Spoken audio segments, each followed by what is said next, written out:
I built my life around this bright idea. I built my life around this insight I found.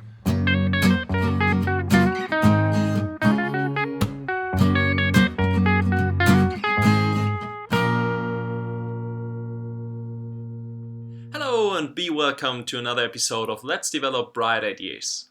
This week I want to talk about testing, or more specifically about when to start testing. Because last week I had once again one of those discussions with a student that I'm somehow having with each and every student I meet. So the student came to me and said, I'm currently working on this data transformation. So I get output of one system and I have to generate the input to another system. And in order to do this transformation, there's some information inference I have to do. So some information is implicitly in the output and I have to put it explicitly in the input for the other system. So there's kind of these corner cases I have to handle in order to get this transformation right. And I actually spent a lot of time throughout the last week on this data transformation because it kind of happened that when I implemented the next cases, I broke the ones I already had implemented. So he asked me if he could have some additional time after implementing the transformation to actually write some tests and ensure that the transformation actually worked the way he thought it would. And I was like, why, goddammit? No, that's not what you're going to do. Are you stupid or something? Let's think about it. You're going to want to write some tests to ensure that your system works. Why on earth do you want to write those tests post-mortem? Why do you want to write the code first, kind of manually try to ensure that it works, while you already realized that you tend to break parts of the system you've already got implemented while you're adding new ones? Why you want to do that manually and then later on add tests? That does not make any sense. Because, you already realized that you're not able to keep the whole thing in your mind because you're breaking it constantly while you add new parts. And that's exactly what you want to have tests for, right? That's what regression testing is for.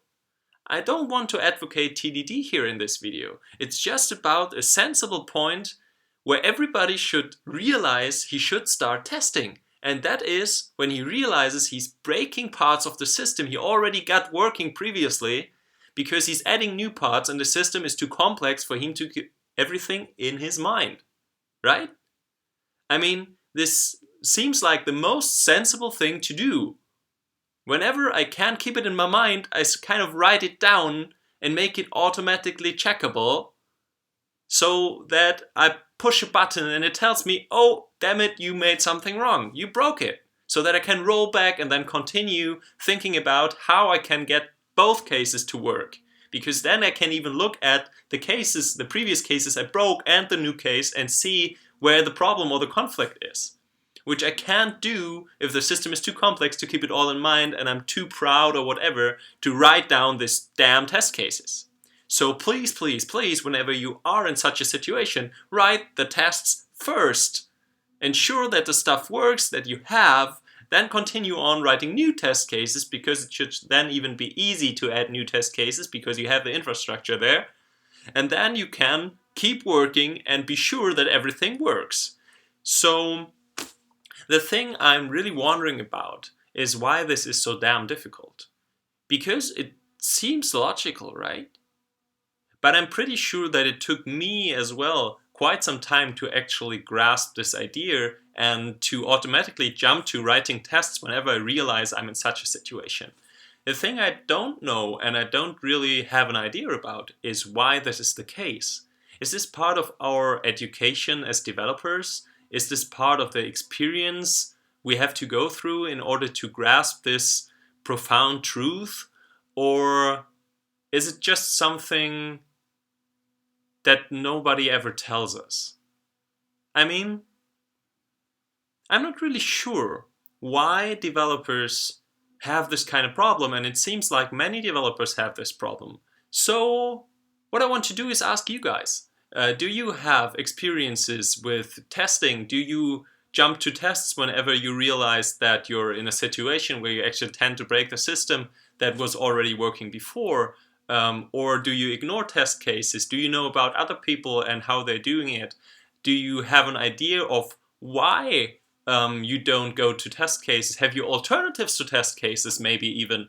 Tell me about it. I want to know what's your approach to implement a system that's too complex for you to get it all packed in your head and somehow manage the whole thing up there. So that maybe I can improve my understanding of why people don't start testing in the first place. Okay, so I guess that's it for this week. I hope I got a lot of responses from you guys. And in any case, I hope to see you next week.